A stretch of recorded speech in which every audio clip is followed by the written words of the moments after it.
আমি যদি বিএসএর টিকিট পাই আমি কি বই থাকবো? সাথে সাথে দৌড়। ভোট তো হয়েছে 12 তারিখে, টিকিট দিছে এর আগে দিছে, গেছে সবাই। এই জন্য তো আর 70টা সিট পাইছে। তা ভোট না দিয়ে গেছে না, ভোট দিলে তো রাষ্ট্র গঠন করতো, এরা 200 সিট পাইতো। এটা উল্টায় গেছে, গণেশ পাইছে হলো বিএনপি। কিন্তু ওনারা এই টিকিটটা করা উচিত ছিল কার্যকর হইব 13 তারিখ থেকে। এই টিকিট এখন কার্যকর না। 12 তারিখে ভোট দিবা, তারপরে তোমরা যার যার টিকিট নিয়ে চলে যাবা। কিন্তু এই যে বুদ্ধি পরামর্শ, এই বুঝ নাই। আমারে তো জিজ্ঞেস করতে পারতো, কর্মীরা গিয়া কইছে এই যে টিকিট দিলাম, বেঁচে যাইবা, তোমরা ভোট দিও, তারই পাল্লায় ভোট দিও। কিন্তু সেই সময় আমি স্বীকার করছি, হ্যাঁ এই যে দিমু।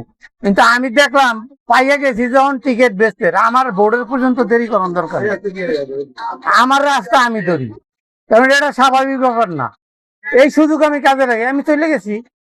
যত আগের থেকে যে পাইছে সে চলে গেছে। 12 তারিখে দেখা গেছে জামাতের ভোট